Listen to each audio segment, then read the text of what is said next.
Behind every shadow, there's a story. This is the Fog Mysteries.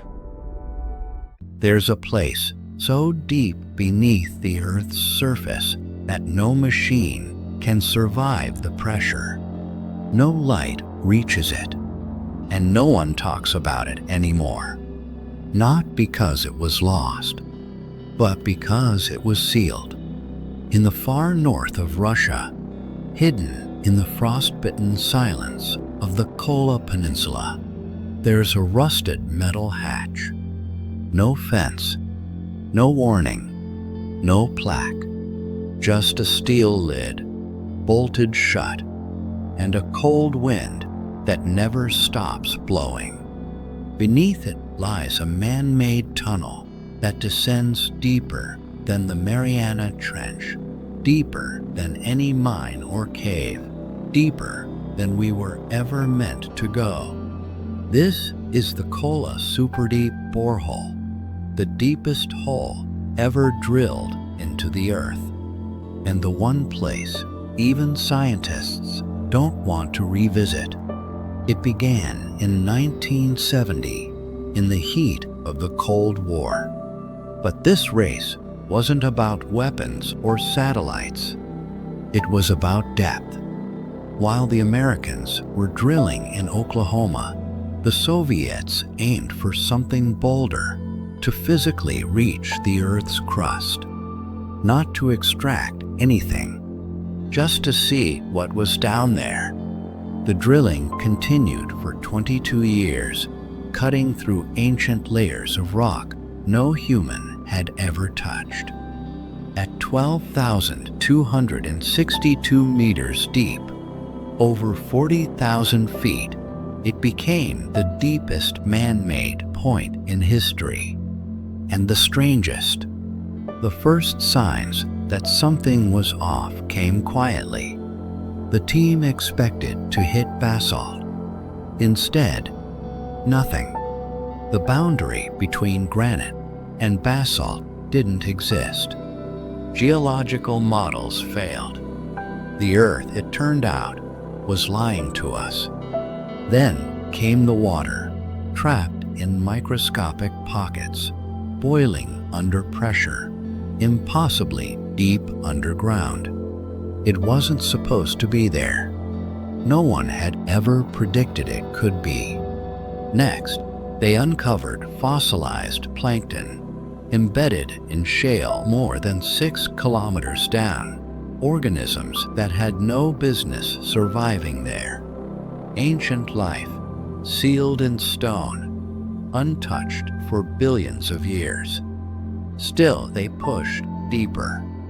But the further they went, the more the Earth began to feel less like geology and more like memory. Something ancient, pressurized, reacting. Temperatures rose rapidly.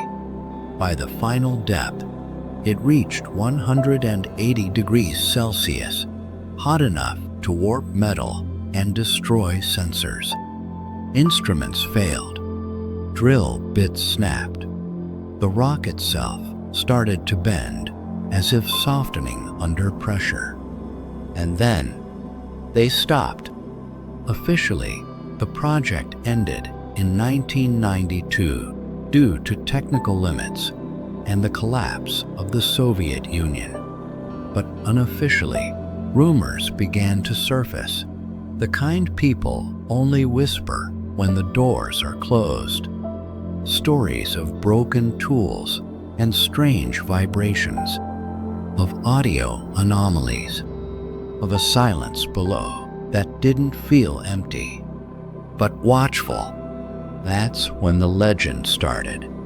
A Finnish tabloid claimed Soviet scientists had lowered a microphone into the borehole and recorded screams, human screams, rising from the abyss.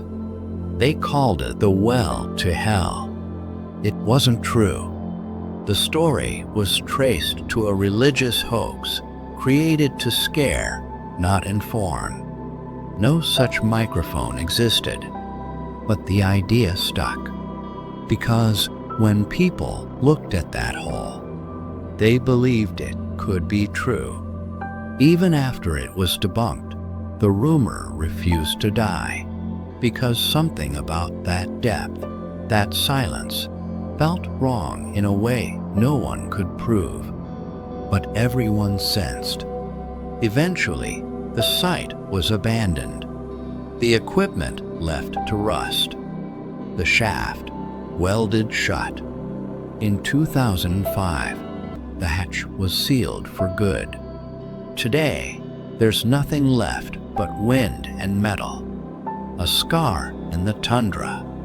No research teams, no return missions, no desire to go back. It's not that we can't reopen it, it's that we don't. The site is technically accessible. You could walk up to it if you knew where to go. But no geologists study it. No universities request samples. No documentaries film there. It's been quietly erased, as if the hole touched something we weren't meant to disturb. And maybe that's the real mystery, because despite all the drilling, we only reached 0.3% of the way to Earth's core. That's it. All our technology, all our ambition, and we barely scratched the surface. So why did it feel like we'd gone too far? The Kola super deep borehole didn't just challenge science. It disturbed it. Fossilized life where there should be none. Water that shouldn't exist. Heat that defied predictions. A crust that refused to follow any rules we thought we understood. These discoveries remain, but no one talks about what didn't happen, why no one continued, why it all went silent. Not all forbidden places are protected by governments. Some are protected by absence, by a kind of silence that feels earned. And in that frozen corner of Russia, beneath a plate of steel and snow, something ancient still stirs.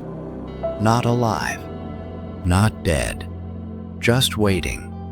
And maybe, just maybe, we didn't stop drilling because we failed. Maybe we stopped because something was listening back. Just off the coast of Brazil, in the quiet waters of the Atlantic, there's an island that doesn't appear on travel brochures. There are no tours, no visitors, no footprints.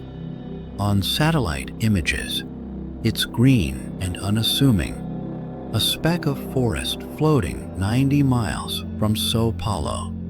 But no one goes there, because everyone knows what lives there.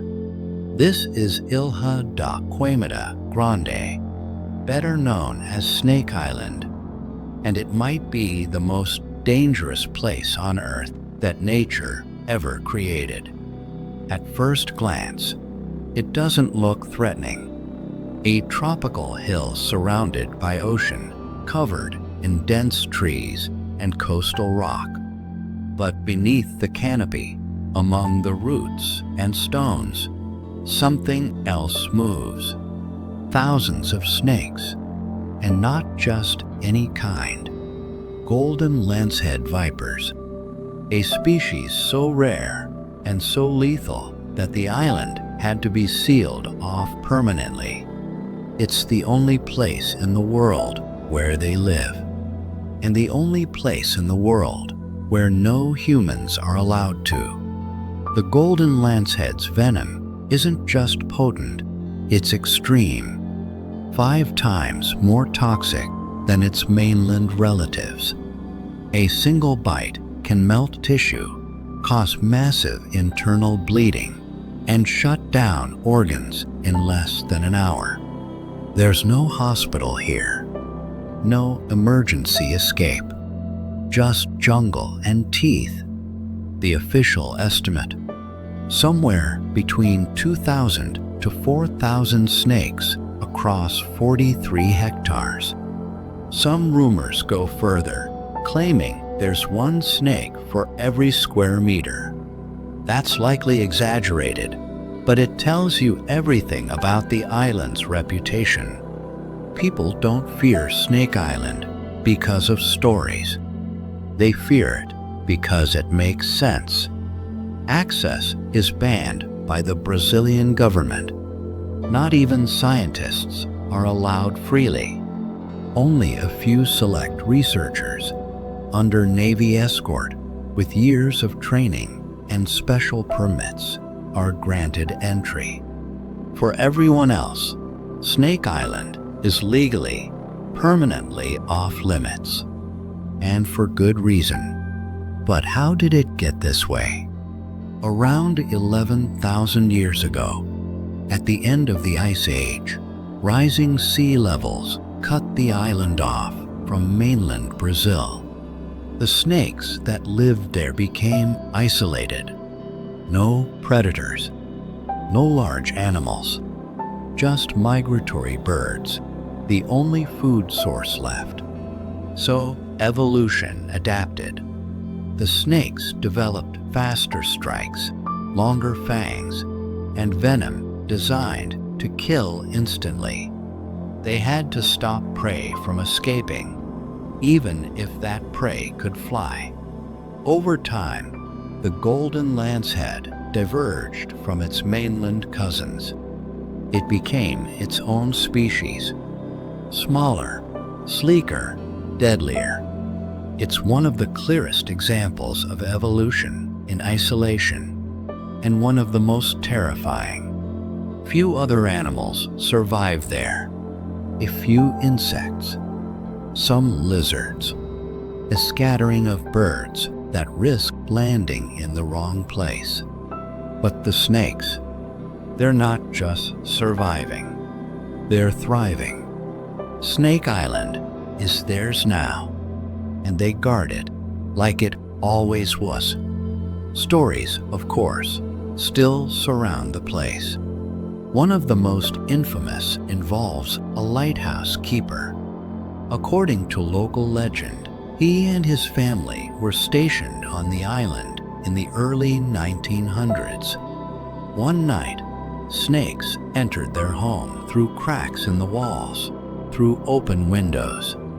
They were found days later, lifeless, covered in bites. The lighthouse has been automated ever since. No one can prove the story, but no one has tried to disprove it either. Other myths claim pirates once used the island to guard buried treasure, leaving the vipers behind as natural sentinels. But science tells a different tale. The snakes weren't placed there. They evolved there. And in a way, that's even more frightening, because it wasn't magic. It wasn't myth. It was nature doing what nature does best when left alone, adapting without mercy. There's also the black market. Golden lancehead venom is rumored to be worth tens of thousands of dollars. Some claim it holds medical promise, compounds that could treat blood clots, heart disease, or even cancer. Others just want it for its rarity. Poachers have tried. Most don't return. And the few that do, they never speak much about what they saw, because the snakes don't need to chase. They don't hiss. They wait. Even thrill seekers and influencers who sneak onto the island, hoping for a viral video, rarely encounter a snake up close. But that's the danger. They're not meant to be seen. They're meant to be survived. And even when you don't see one, you know they're there. In the trees, in the rocks, underfoot, waiting for the mistake. Snake Island raises questions we're not used to asking. What happens when humans aren't the dominant force? What if a small patch of land, left alone long enough, creates something we can't control? And if one island can evolve into this, how many more places are out there, untouched, watching, evolving? In the end, Snake Island is less of a story and more of a warning. A reminder that we are not the final chapter of nature, just one of its experiments. No myths, no curses, no monsters, just nature, perfected. And some places aren't forbidden because of stories. They're forbidden because we're no longer the apex species there. Would you go? Would you step off the boat and walk the forest floor, knowing that one misstep is the end? Because on Snake Island, you're not the observer, you're the prey. There's a mountain in Virginia that holds no hiking trails, no visitors, no photographs, just warnings. Hidden in the Blue Ridge Mountains, about 60 miles west of Washington, D.C., lies a place the U.S. government rarely mentions and never explains: Mount Weather. It began as a weather station in the late 1800s. Harmless, routine, a name on a map. But over the decades, something else grew beneath it. Tunnels, generators, sealed doors. By the height of the Cold War, Mount Weather had become something else entirely. A place designed not to protect the public, but to preserve the power. It's officially called the Mount Weather Emergency Operations Center, a fortified underground command hub built to survive what the surface could not. A nuclear strike, a biological attack, total collapse. Mount Weather is the place America's leadership runs to when America stops functioning. Inside, it has everything: private hospital, water reservoirs and food stores, power plant, sleeping quarters, cafeterias, communication rooms, even a broadcast studio, to tell the rest of us what's left. And while no official list exists, it's widely believed the bunker can house hundreds, maybe thousands, cabinet members, FEMA, military brass, Supreme Court justices. Some even say the president. It's called continuity of government. Plan not for victory, but for survival. But here's the question: why is so little known about a place so important? Why are photographs scarce? Why are its operations so secret that not even Congress is briefed on its full capabilities? Because what Mount Weather truly represents is unsettling. The idea that when disaster strikes, there's already a plan, but not for everyone. For decades, rumors have surrounded the mountain. Some claim it houses a shadow government, a fully operational leadership team ready to take over if Washington is wiped out. They call them Team Alpha, Team Bravo, Team Charlie. Rotated, relocated, prepared. The names vary. The theory stays the same. That real control doesn't vanish with the capital. It just relocates. Others believe Mount Weather isn't alone, that it's just one node in a vast network of underground facilities. Cheyenne Mountain, Raven Rock, sites we only know because we were never supposed to. And some go further. They whisper about deep tunnels, classified research, and technology far beyond what's public. Weather manipulation, psychological control, disaster engineering.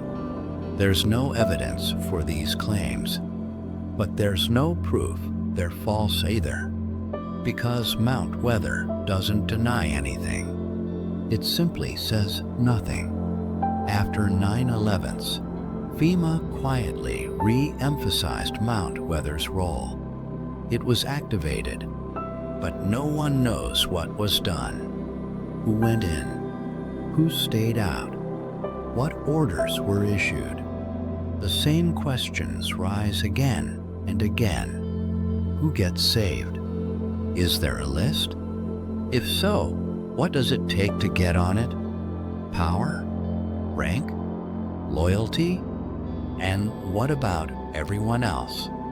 When helicopters lift off from the Capitol lawn and Mount Weather's blast doors lock shut, what happens to the rest of us? The truth is, Mount Weather doesn't answer that question. It was never built for us. It was built for them. A government without a nation.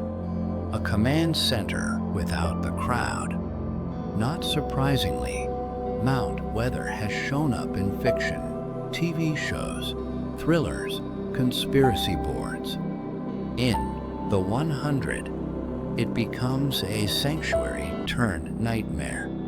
In real life, we still don't know what lies behind its gates. No one's allowed inside. Not journalists, not tourists, not even most members of government. Because access to Mount Weather is not about curiosity. It's about classification. It's one of those places where the silence is policy, not accident.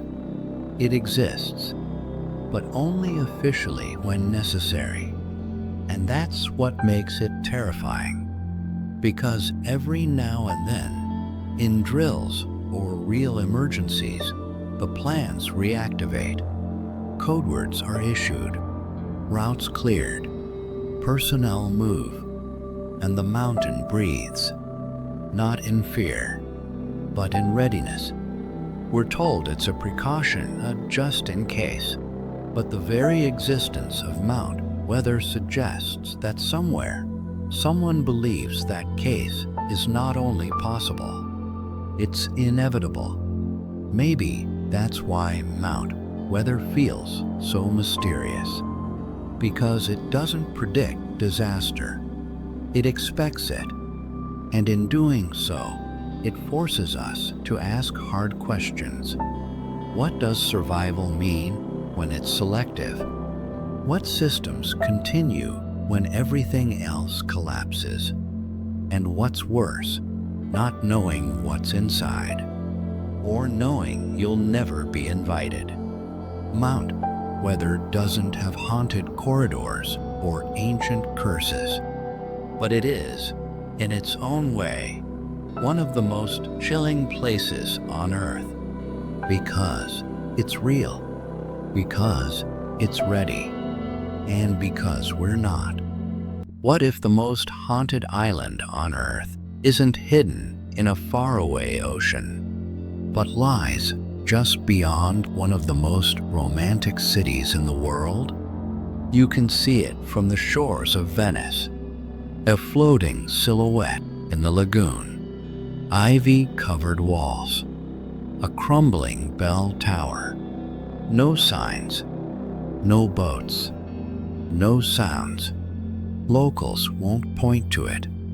Fishermen won't anchor near it. And no one dares speak its name out loud. But it has a name, Poveglia. It's beautiful from afar, a forgotten paradise tangled in vines and salt air. But the beauty is a disguise, the kind that only fools the living. Because Poveglia isn't empty. It's full of memories, of suffering, of the dead. Poveglia began peacefully. In 421 AD, it was a safe harbor, a place where families fleeing barbarian invasions found shelter and calm. For centuries, it remained a humble community. Fishermen, traders, children playing by the shore. But in 1379, during the War of Chioggia, everything changed. Venice ordered the evacuation. The island was cleared, its homes emptied, and the silence settled in. That silence never left. When the plague came to Venice, Poveglia was chosen again, not as a refuge, but as a sacrifice.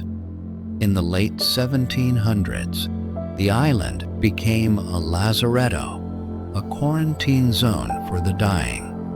Ships carrying infected passengers were sent here. No return, no treatment, just containment. They say over 160,000 bodies were buried or burned here. Some historians believe the ground is still 50% human ash.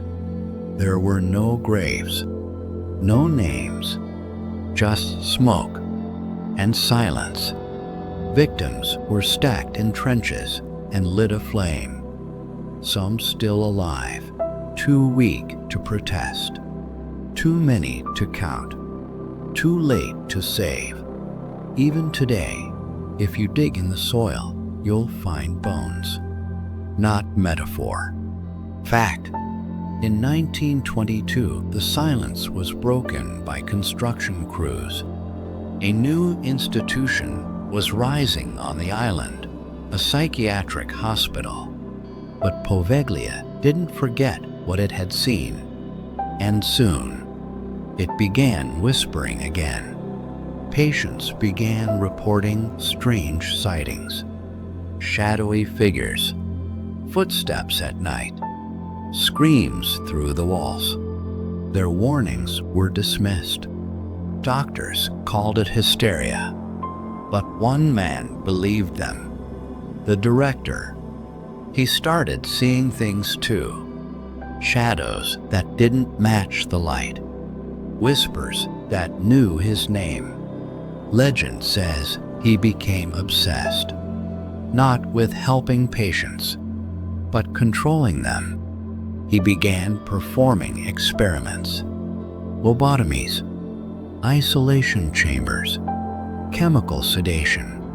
They say he believed the spirits would stop if he silenced the minds that could hear them. But they didn't stop. One night, he climbed the bell tower. Some say he jumped. Others say he was pushed. When staff found him, his body was broken, but his eyes were wide open, terrified, as if something had followed him all the way down.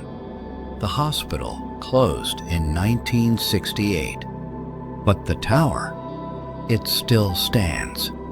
And sometimes, the bell rings, even though it was removed decades ago.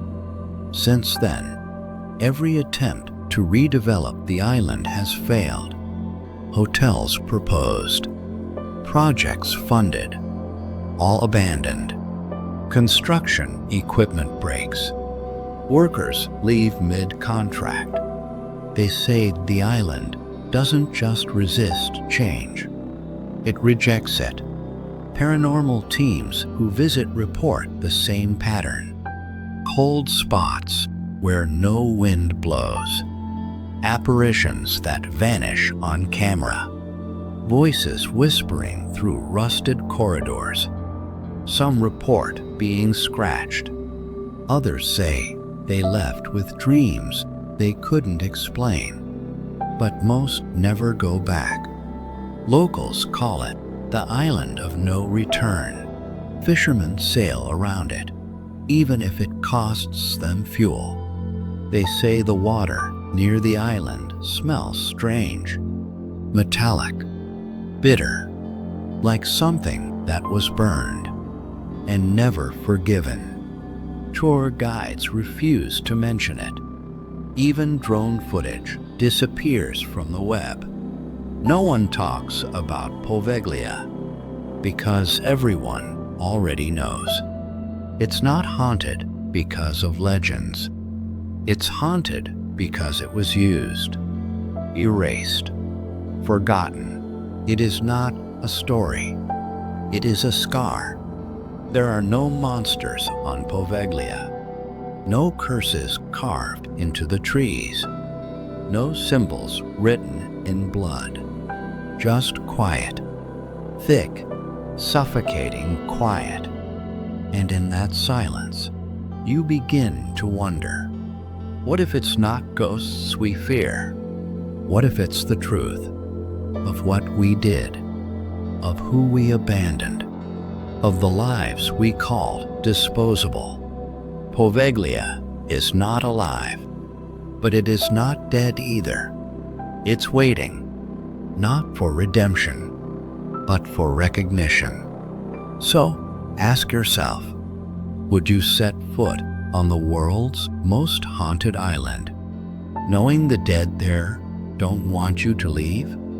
Because once you land, you are not a tourist. You're an echo. And on Poveglia, echoes never fade. They just wait for the next one.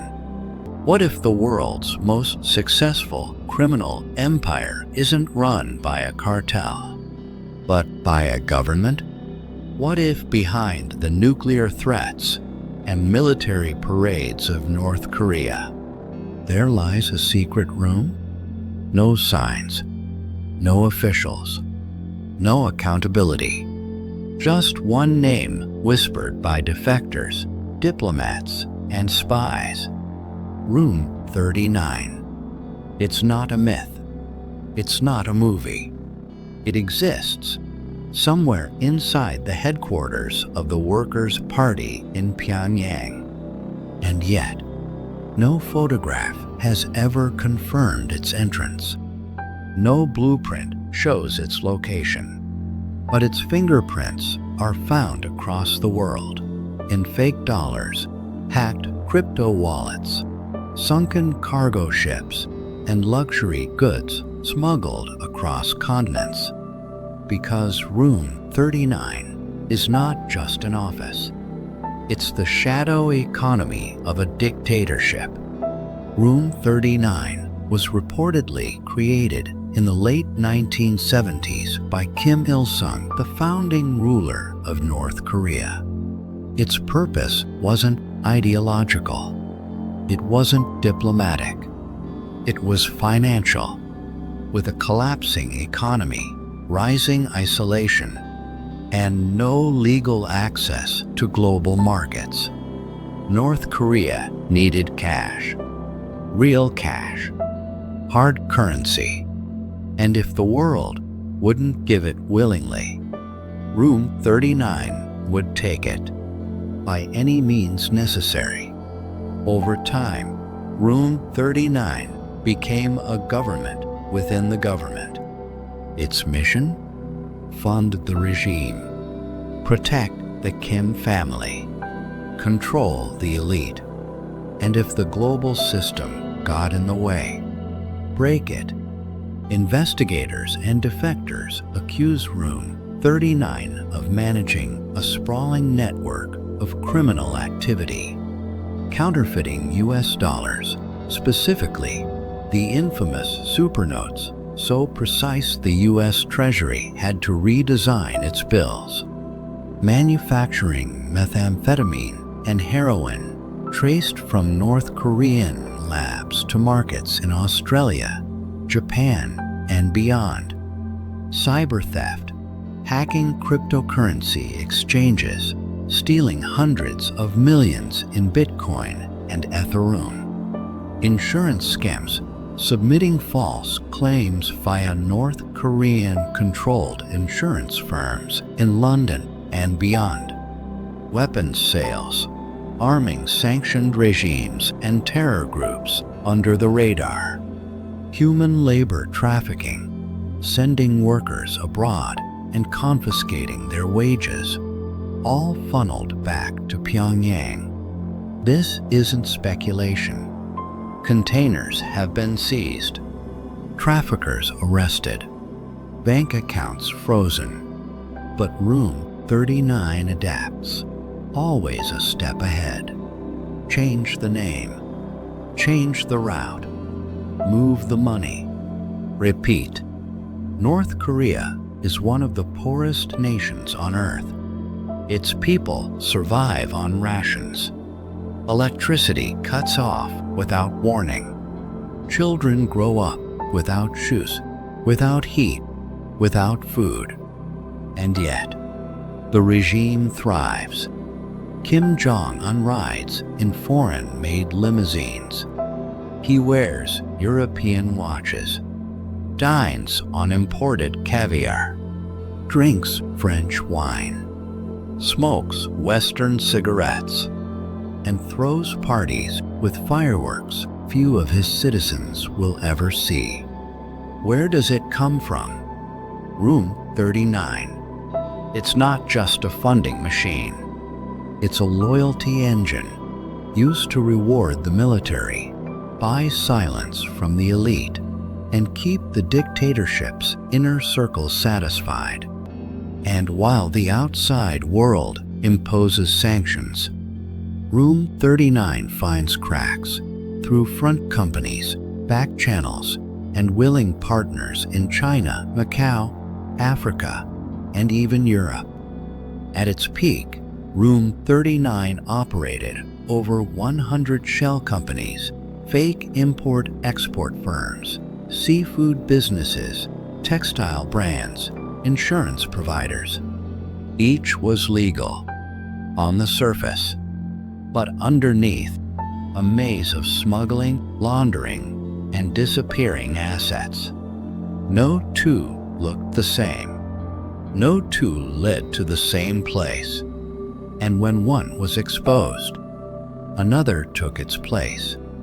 Satellite photos tracked ghost ships. Sanctioned vessels would go dark at sea, meet with others mid-ocean, transfer cargo, change flags, and vanish.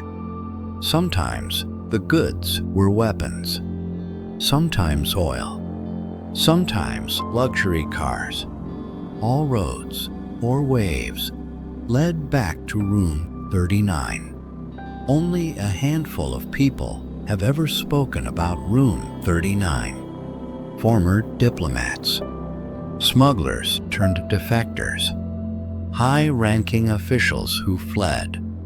They describe it as a state-run mafia with all the tools of government and none of the restraint. A place where money matters more than ideology, where even loyalty is bought, not earned, and where secrecy is life. Some believe Kim Yo-jong, Kim Jong-un's powerful sister, may now oversee its operations.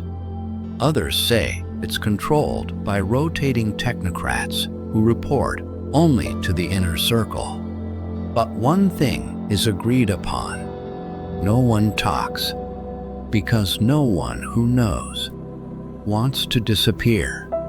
Despite international crackdowns, Room 39 survives. The U.S. Treasury blacklists its companies. The United Nations issues reports.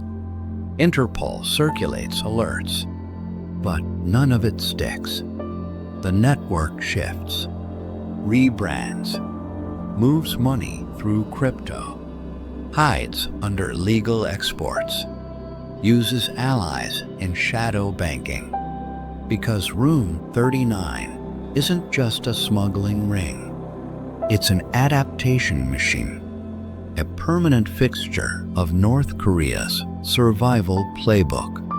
Room 39 has no logo, no phone number, no office hours, but its reach is global. Its impact undeniable. Its existence almost mythic. It funds nuclear weapons. It buys silence. It builds palaces in a nation of hunger. And it proves something terrifying, that when a government decides crime is survival, nothing is off the table. So the next time you hear of a cyber attack, a ship flagged under a shell company, or a watch too rare for a starving nation, ask yourself, was that room 39? Because some shadows don't vanish in the light. They just move deeper into the fog. Where do satellites go to die? Where the sea is so silent, even life won't enter. And if something screamed there, would anyone hear it? Welcome to Point Nemo. It's not a city, not a country, not even an island. It's just a set of GPS coordinates floating in the middle of nowhere. But this nowhere might be the most mysterious place on Earth.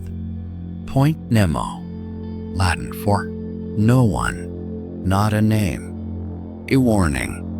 Its exact coordinates: 48 degrees 52.6, 123 degrees 23.6 W. Smack in the center of the South Pacific. From this spot, the nearest humans aren't even on land. They're astronauts orbiting 400 kilometers above it. No cities, no ships, no life, just endless water. The closest landmass? 2,688 kilometers in any direction to scattered islands and frozen Antarctic shores. Even GPS signals echo here. It's that empty. Discovered only in 1992 by a Croatian engineer named Hrvoje Lukatela using satellite models. Before that, it didn't even have a name, just silence. Point Nemo is where the world buries its machines. Satellites, space stations, cargo vessels from orbit. When they've reached the end of their missions, they're not left to drift. They're brought here, intentionally crashed, burned in Earth's atmosphere. And whatever survives sinks into this dark sea. Over 260 spacecraft have fallen here. Russia's Mir space station, dozens of Progress resupply ships, Chinese and European satellites. Even the International Space Station, when its time comes, is scheduled to die here. Why? Because no one lives here. No one swims. No one listens. It's the safe zone for destruction. The ultimate cosmic landfill. But there's a question no one asks. What happens to the pieces that don't burn up? What's building beneath the waves? Is it just junk?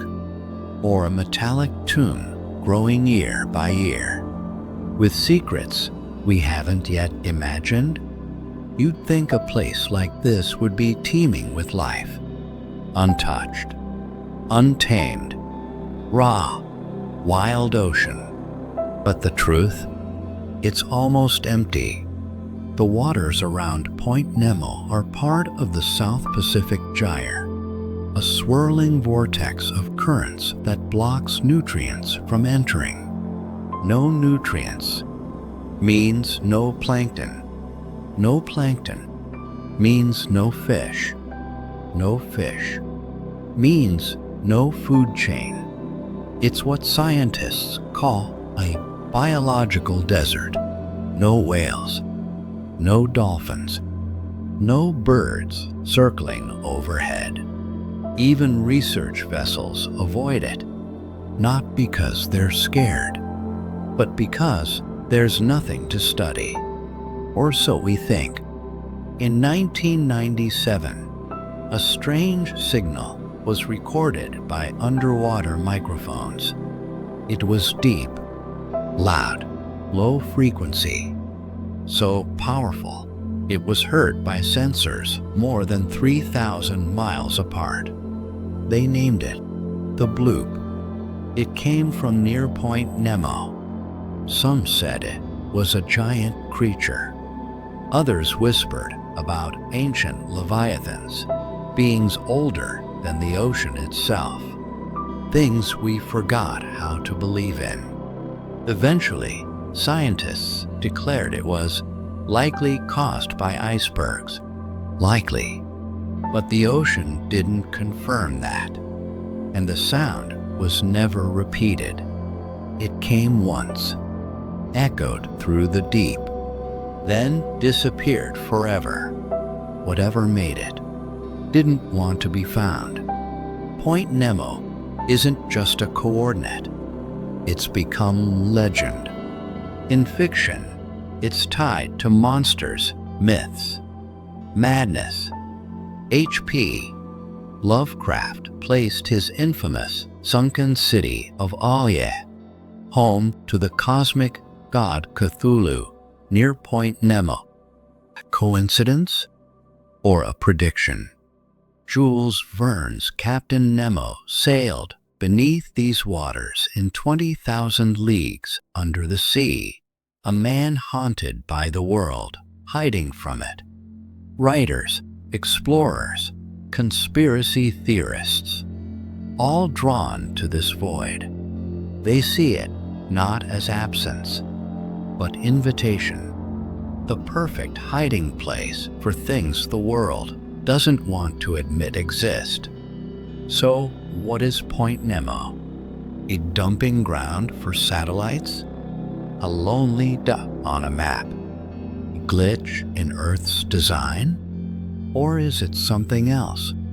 Could it be a watching post for whatever lives below? Testing ground? A graveyard? We've mapped most of the Earth, but the ocean? Over 80% remains unexplored, and no place is more ignored than Point Nemo. What if there's a reason? Point Nemo is not evil, not cursed, but it is forgotten, not by accident, but by design. It's a place where nothing survives. So we thought nothing would watch. But what if we're wrong? What if somewhere down there, buried beneath metal and silence, something is listening? Not from the stars, not from legends, but from us. The secrets we dump, the signals we send, the debris we bury. The question is no longer what is Point Nemo? It's what we'll answer back. So tell me this. If you stood on the deck of a boat, staring into those endless waters, would you feel alone? Or would you feel watched? Because the world's most isolated place might not be empty at all. What happens to a city when the people vanish overnight? When concrete towers stand frozen mid-collapse, and only the wind remembers their names? 15 kilometers off the coast of Nagasaki, there is an island no one lives on. No one calls home, but everyone fears. Its name is Hashima. Locals call it something else, Gunkanjima, Battleship Island, because from a distance, it looks like a warship rising from the sea. But up close, it's a grave made of steel, soot, and silence. Hashima began as a rock, lifeless and unremarkable, but beneath the waves was coal. In 1810 it was discovered. And by 1890, Mitsubishi bought the island and began hollowing it out. They didn't just mine the coal. They built a city on top of it. Massive concrete buildings.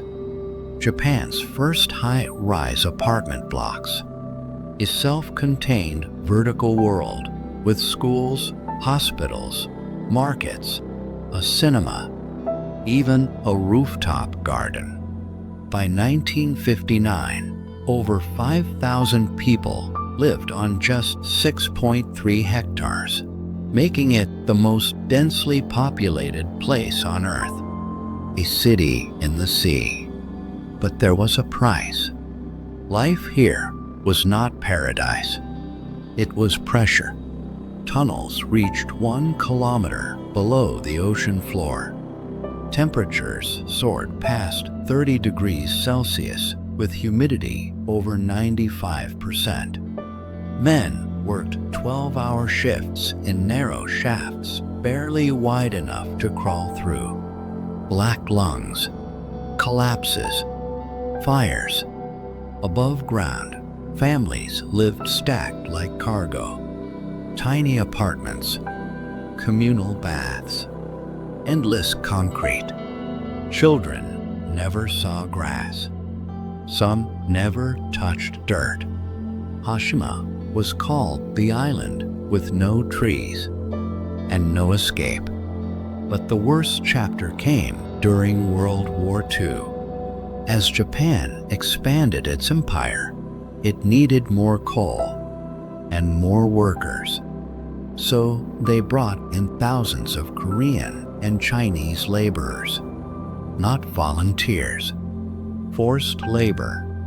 These men were worked to death, beaten, starved, buried beneath the same tunnels they dug. Estimates say over 1,000 people died on this island. Some were never even given names. The war ended, but the silence stayed. And for decades, Japan didn't speak of what happened here.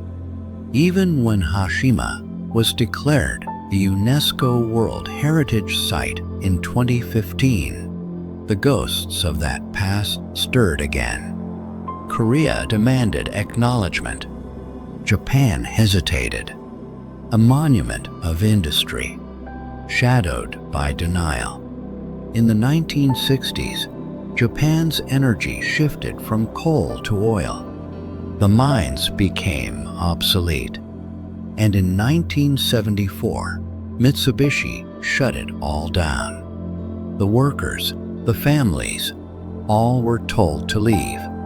Some left belongings behind. Furniture, clothes, even photo albums. They thought they'd return. They never did.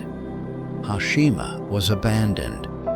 In days, a concrete city stopped in motion, frozen mid-collapse, and then forgotten. But not everyone forgot.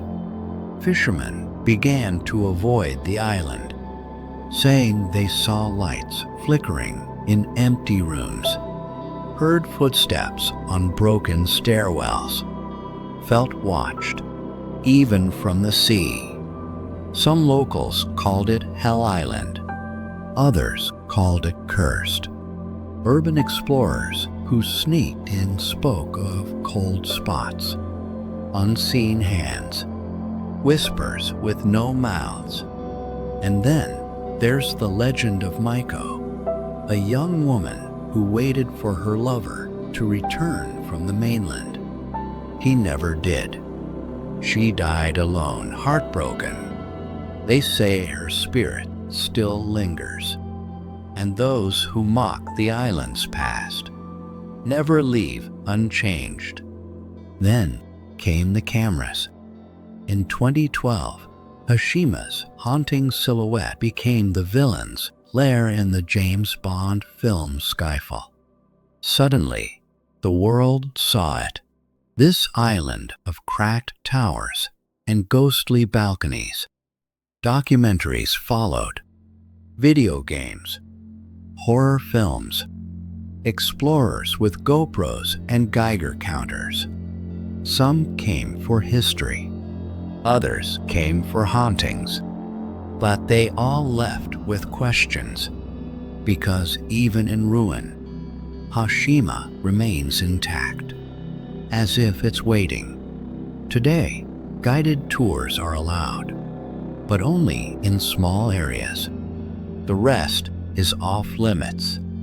Too unstable, too dangerous. The concrete is crumbling. Stairs collapse beneath your feet.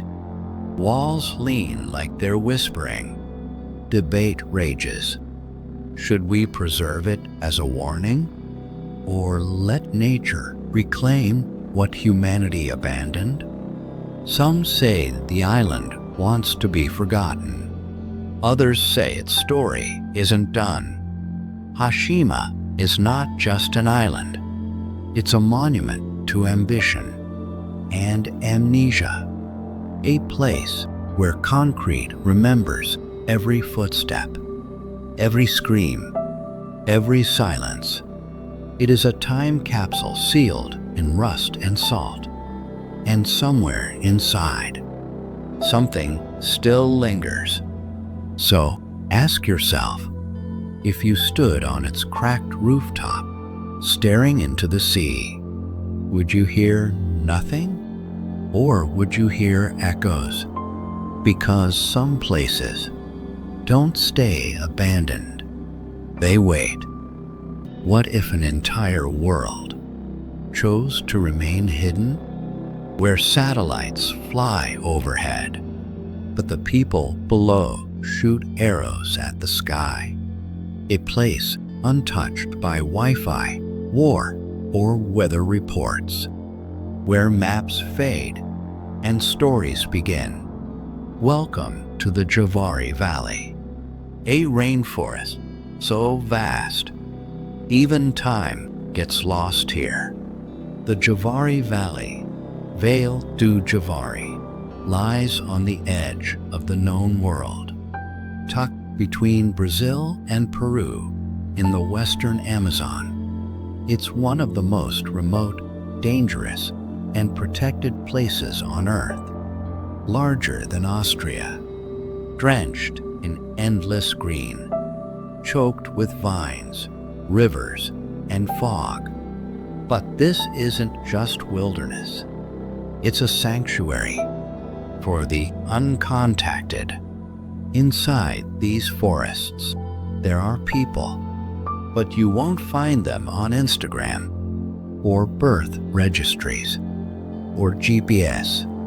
At least 14 tribes live here without contact with the modern world. Some say there may be as many as 19. Others say even that number is wrong.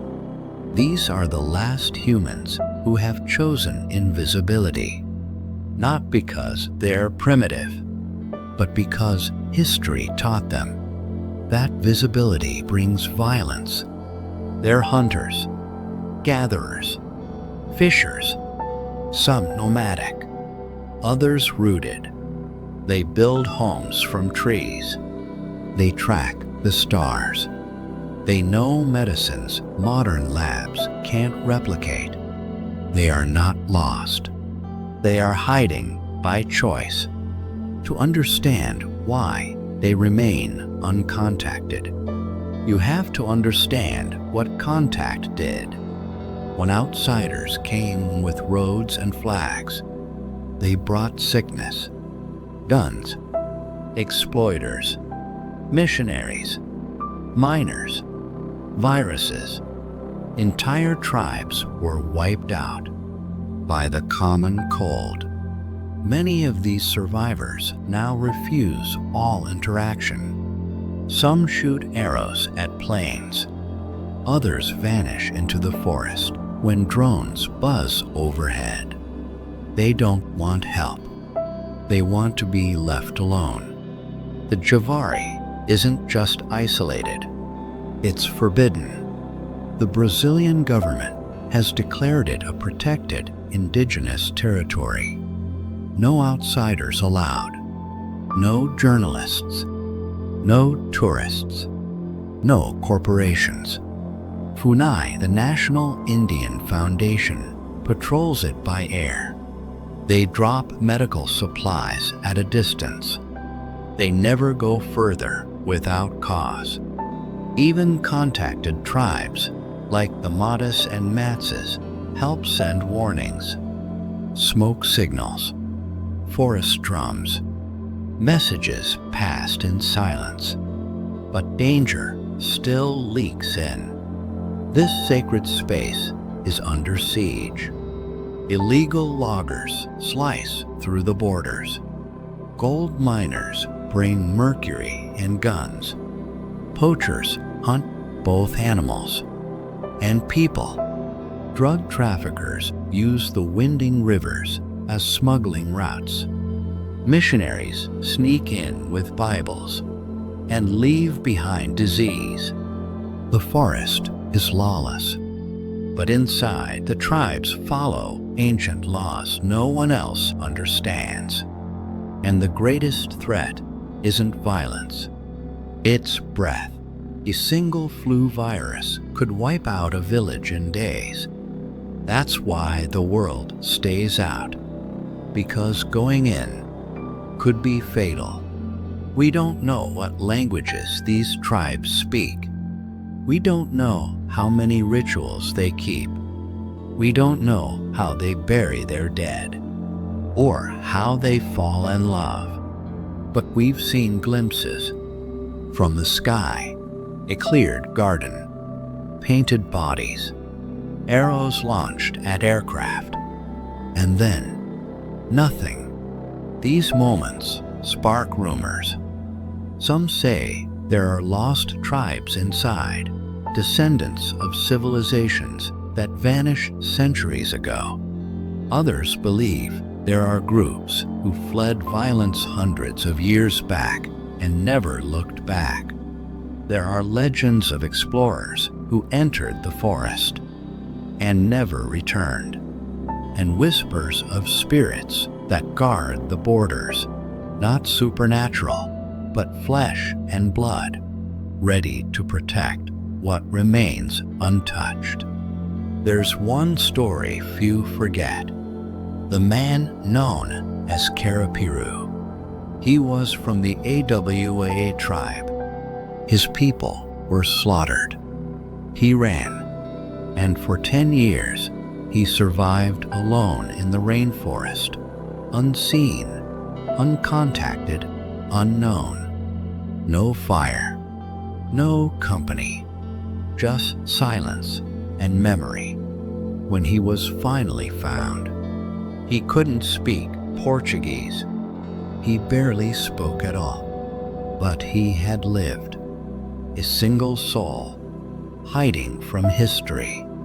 His story is not rare. It's just the only one we heard. This isn't a story about ancient people needing saving. It's about modern civilization needing restraint.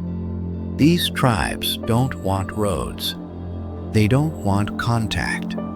They don't want to be studied. They want space to survive. The Amazon is burning. Borders are bleeding. And yet, inside the Javari, time holds its breath. Because these people remember what we forgot. The Javari Valley is not a mystery to be solved. It's a line drawn in green, saying, here, the world ends.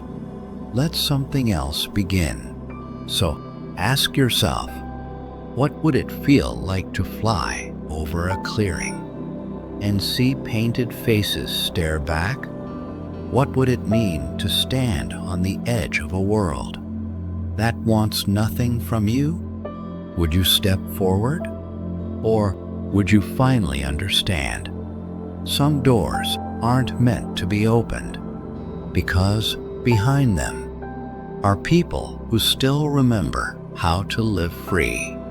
in silence, in shadow, in peace. What do you call a place so far from civilization that astronauts orbiting Earth are your closest neighbors? Where the wind screams like a warning, and the only sign of humanity is a lifeboat, abandoned, nameless, impossible. Welcome to Bouvet Island, the most remote island on Earth, and the keeper of a mystery that no storm has washed away. Out in the frigid grip of the South Atlantic, nearly 1,600 miles from the nearest human settlement, lies a landmass barely visible from sea level. Not a paradise, not a destination, just a black volcanic rock, blanketed in ice, circled by crashing waves and howling winds. This is Bouvet Island, a Norwegian territory, uninhabited, unwelcoming, and nearly unreachable, with 93% of its surface hidden beneath glaciers, sheer cliffs guarding every edge, and storm systems more violent than any tropical cyclone. Even landing a helicopter here requires a rare miracle of weather. There are no ports, no beaches, no shelter. And yet, in 1964, someone or something left behind a lifeboat. April 2nd, 1964. A South African expedition arrives at Bouvet to survey the land for a possible weather station. It's a short mission. The window between storms is always closing. As the team moves across the brutal terrain, they spot something strange near a shallow lagoon, nestled between cliffs and snow. A lifeboat, torn from time, covered in ice. No flags, no serial number, no oars in place. Just a flattened copper tank, a wooden barrel, and 2 loose oars beside it. But no footprints, no bodies, no signs of fire, food, or even shelter. It was as if the sea had delivered the boat, but forgotten the crew. The team couldn't stay long. Sea elephants roared through the air, and a storm was closing in fast. They photographed the site, took some notes, promised to return. But when another team came back in 1966, the boat was gone. Not dragged, not dismantled, just vanished. Had it rotted into the waves? Or had someone returned for it? No one knows. And no trace was ever seen again. Many have tried to explain it. Some pointed to shipwrecks, but there were no recorded incidents near Bouvet. Others guessed was an Antarctic research team gone off course, or a whaling vessel from decades past. But the most persistent theory? A Soviet vessel named Slava 9. In 1958, it reportedly sent 10 men ashore to take measurements. Weather turned, and they had to be airlifted out, leaving a boat behind. Plausible, but there's no confirmed link between the Slava mission and the boat found in 1964, and no Soviet records ever mention abandoning it. The mystery remained, because without markings, evidence, or survivors, all we have is a lifeboat with no story. Bouvet has always played tricks on those who seek it. It was discovered in 1739, and then lost again for decades. Maps misplaced it by hundreds of miles. Expeditions sailed right past it. Some said the island moved. Others blamed compass errors. Few ever land. Even fewer return. Some say the island doesn't want visitors. Why would someone come here, of all places, and leave nothing but a lifeboat? Were they stranded? Were they hiding? Or watching? There are no known shipwrecks, no radio calls, no missing persons reports, just a vessel on a dead island with a mystery that refuses to thaw. Bouvet doesn't have a population. It doesn't have a story, just a silence so loud it becomes its own character.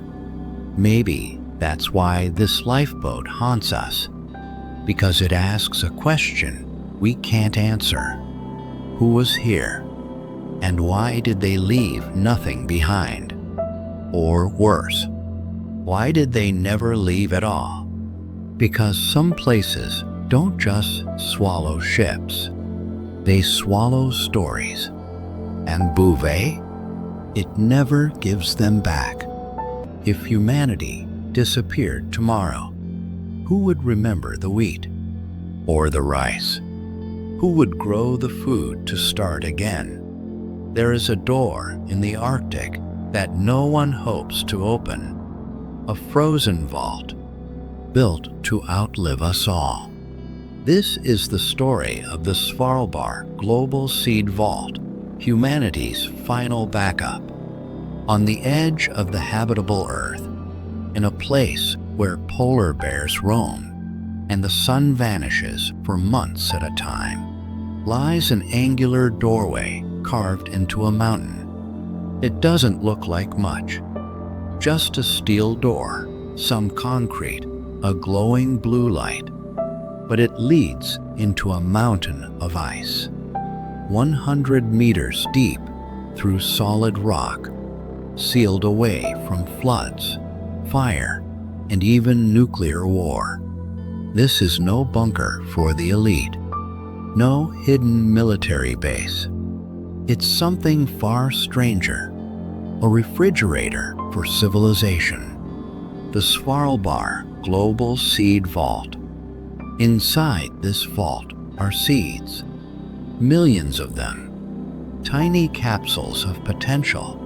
Wheat from India, maize from Mexico, barley from Syria, rice from China, beans from Colombia. As of 2025, over 1.3 million seed samples are locked inside. Each one is a genetic key to resist drought, to survive floods, to outlast famine. These aren't just crops. They're memory. They are the sum total of 10,000 years of human agriculture, preserved, frozen, waiting.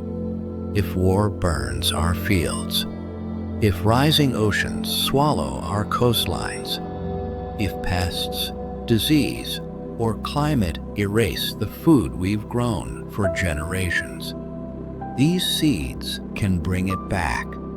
Built into the permafrost of Spitsbergen Island in Norway, the vault opened in 2008. Its location was chosen carefully, geologically stable, far from conflict, and cold enough to stay frozen even without power. The temperature inside? -18 degrees Celsius, cold enough to preserve life for 2,000 years. It's designed to withstand earthquakes, floods, even nuclear war. Not for people, for seeds. The Norwegian government owns it, but every nation on Earth is welcome to deposit their seeds. The vault holds no patents, no politics, only hope. In 2015, the vault was opened for the first time, not by scientists, not by billionaires, but because of war. Syria's conflict had devastated Aleppo, home to one of the world's largest seed banks. As bombs fell, scientists fled, carrying their life's work in boxes. They turned to Svalbard, and the vault opened. Seeds were withdrawn, not for display, but to replant life in Lebanon and Morocco. In a world that was burning, this cold vault whispered, "Not yet." But even our strongest defenses are not immune to change. In 2017, the unthinkable happened. Water began to seep into the vault's entrance, not from the sea, but from the thawing Arctic permafrost. Climate change had knocked on the vault's door. The seeds were safe, but the message was clear. Even our backup plan needs a backup. Its appearance, the blue-lit concrete, the frozen mountain, has inspired legends. Some call it the Doomsday Vault. Some think it's hiding more than just seeds. They point to secretive donors, to connections with biotech companies, to whisperings of a future where only a few control the future of food. But the truth is simpler. The vault is open to every country. Each seed belongs to its depositor. There are no soldiers, no locks of exclusion, only steel and cold and silence. Still, the myths grow because the idea of needing is terrifying. Most of the time, no one visits, no lights flicker, no footsteps echo, just the hum of refrigeration and millions of frozen futures. It is a monument to what we fear, but also to what we hope, that if we fall, someone, someday, will rise again. Not with fire, but with seeds. This is not just a vault. It is a message, frozen in a mountain. We were here. We built. We grew. We preserved. For a world that might never need it, and for a future that might. So next time you hold a seed in your hand, a grain of rice, a bean, a corn kernel, remember, there are millions more, waiting, sleeping, in the cold, for the end, or for a new beginning. If you found value in what we uncovered today and want to help us keep shining light into the unknown, consider supporting the channel. We're not monetized yet, but every bit of support helps us dig deeper and bring you more mysteries. You can leave a small tip on Ko-fi or join us on Patreon for exclusive content and behind-the-scenes insights. Links are in the description and pinned comment. It truly means a lot.